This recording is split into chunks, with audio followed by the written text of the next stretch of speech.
If you're watching this video, you're probably in the market for a Nugget ice maker. This is the GE OPAL 2.0 Nugget ice maker. My family and I have had this over 2 years. We love it. Amazon has got an amazing deal right now. It's $100 cheaper than when I bought it, and it also comes with the side tank for more ice throughout the day. A little bit more convenience. I'm gonna go through the functionality of it, and most importantly, how to maintain it and clean it so that you can have endless amounts of ice for whatever your heart's content. Not only is it a great and affordable ice machine, it's also been a great backup since our main fridge, our Whirlpool over here, has had issues with the ice maker, which we're waiting for a service tech to show up.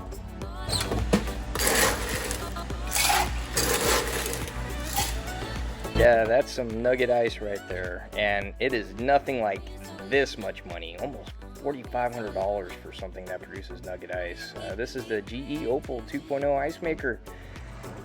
It's pretty compact. It fits up on our countertop. It makes a lot of ice for how much it holds. It comes with that spare water tank there. I'm not sure how much water it holds, but man, it's pretty sleek.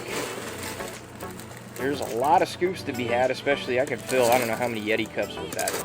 I just wanted to make sure that I show the overall functionality, and you can see how the water travels through it in order for it to continually reproduce ice. And the beauty part about it is that it has this reservoir, so as you take ice out of it, it can't recycle the old water that melts. So what happens is it draws from this and it creates more ice. It kind of saves you a little headache. This is a special deal from Amazon, and it's pretty cool. It's on a really good deal right now. It's $533 or even cheaper. I paid $650 for this thing. Depending on your situation, there are some cons to this thing. I'm showing the screen right now because it got a little bit gunked up. I do use reverse osmosis water. So what happens is there's not any type of contaminants, so algae and some bacteria have time and a chance to grow. So the cons are it can be cumbersome to clean, and it weighs about 35 pounds. I move it over close to the sink here, and from there you got to make sure that you plug in the machine because that's a vital part on the cleaning process because it does have a cleaning mode.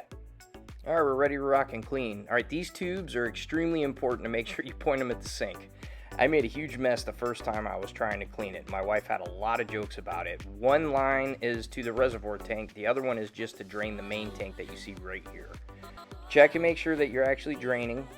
Make sure it's going in the sink. And then from there, you can go ahead and move on and you can start cleaning out the other parts, such as the reservoir tank here. This is old water. I'm dumping it out. I'm going to grab some Myers dishwashing soap. It's supposed to be really good for the environment.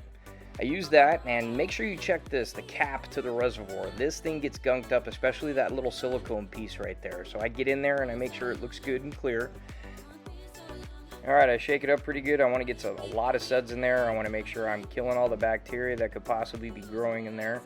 And then I make sure I get that nylon piece and that cap roll well with like just a normal dish scrubber. Nothing really crazy there. Rinse it out, and I get a lot of suds going. I start getting some hot water going inside of there. From there, dump it back out. You're gonna have to rinse and repeat that a few times because the suds like to stay in there. Now back to that filter. I take that same dish brush and I very gently make sure I'm cleaning away any type of sediment or residue that may be there.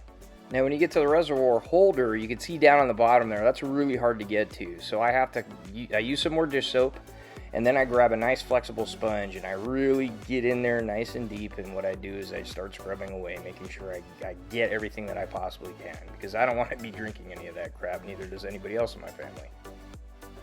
Be really sure that you get all the suds out of that reservoir. It's kind of hard to get in there and clean. Anyways, Heinz distilled vinegar. Link down in the description below if you want to use it. It says in the instructions to go ahead and use bleach. You know, me and my wife kind of made the decision. I think we're going to try to use vinegar to stay away from any harsh chemicals, especially that's going to go in ice and drinking water. Alright, so I go ahead and just touch the cleaning mode, and what happens is all that solution, vinegar and water, starts cycling through the machine under the cleaning mode. Now that tube right there, I go ahead and make sure it stays up so it continues to keep cycling through, so that I know wherever the ice is being made, the water vinegar solution is going in there. And I go ahead and put that cap just in case. Now as it's doing that cycle, I go ahead and I start cleaning the ice tub itself. When you're cleaning the ice tub, real simple, same thing. I use some more dish soap. I went in, I used the sponge again so I can get the corners real good. I'm using hot water to make sure I do everything naturally. I'm checking that little port right there. Every time you put the ice maker in, it releases that valve, so when the ice melts, it goes back into the reservoir and it recycles the water. And I come in and I check and make sure everything's flowing nice and smooth. That's the cleaning process, so that's the water and vinegar mixture going through. When I'm done through about 3 cycles of that, I will drain it all out just like you see here. Make sure you have a sink nearby or else you're gonna make a mess. And you can see it's kind of steaming right there. I went and grabbed some hot water and I'm cycling it through the machine now. I'm doing about 3 cleaning cycles of just normal hot water. And I make sure I pour it everywhere so that I can get a really good once over. Once all the water's out, now I use a paper towel and I really get in there in all the little areas, and you're going to see how I'm going to be picking up a lot of the dirt and nastiness that was loosened up right there. It's a little brown. And I just keep going through the machine over and over again until I feel like the paper towel is staying pretty clean. And then from there I know I'm ready to reinstall the machine and get some ice going. One really important thing, before you unplug it, make sure you have the system turned off. Also, make sure you don't forget about those 2 tubes and make sure you install them correctly, close them up, and have them on those little tabs that are hooked to the back.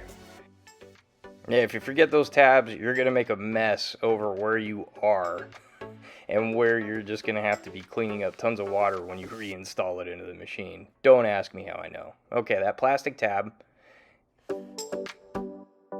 is used to link the reservoir bottom to the machine itself, and be very careful because I always smash my thumb every time, just like you saw. Now that sign right there, 2B, goes to the reservoir. I've made the mistake and I've not paid attention to that. Another thing too I want to reiterate is make sure that that tube from the reservoir to the main tank is completely flat, or it won't refill the machine and you'll start having problems with it saying add water when you have tons of water. Don't ask me how I know that. I'm just trying to give you a tip. Okay, so here we are. We're ready to rock. I'm going to go ahead and fill this thing up with some beautiful reverse osmosis water. Use a little film magic here and get it sped up for us. Awesome. Yes, I wish it was like that in real life. Alright, and then from there I reinstall that little screen filter in the main tank. Alright, make sure that's good. Use some of that water and I fill the main reservoir tank, and then I use the rest of it after I've installed the cap and I put it in the holder itself. And then from there you install the tub, you turn her on, there you go, there's the ice scoop, and then you start making ice. Here's some time-lapse footage, and it took about 2 hours to make almost about 3/4 of a tub of ice, which is plenty. However, you kind of have to plan out when you want to use it or not. I recommend first thing in the morning when you get it, turning it on, or you could use the Bluetooth feature, which I don't really use, and you can schedule ice to be made as long as there's water in the machine. Yep, that's a whole bunch of Nugget ice. That's about 2 or 3 Yeti cups. Yeah, good to go. The other thing I'd like to point out is it does make a little noise, but I think it's because I don't have this seated quite correctly. Oh, there we go. But that's about as much noise as it makes. Yeah, it turns out I just didn't have it seated correctly, but the noise is really marginal. You don't really get to hear it that much. It doesn't interrupt you in the living room if you're using anything, and there you go. My kid absolutely loves it. It's been a great buy for the family, and plus it saved our butts when our ice maker took the crap. That sums it up on this GE Profile 2.0 Opal Ice Nugget Maker, or Nugget Ice Maker. If you have any questions, please comment below. I'd be happy to answer them. If you make a purchase, thank you so much from the links that I have down below in the description. I just want to reiterate, I'm not sponsored by GE or Whirlpool by any means. So thank you so much for your time.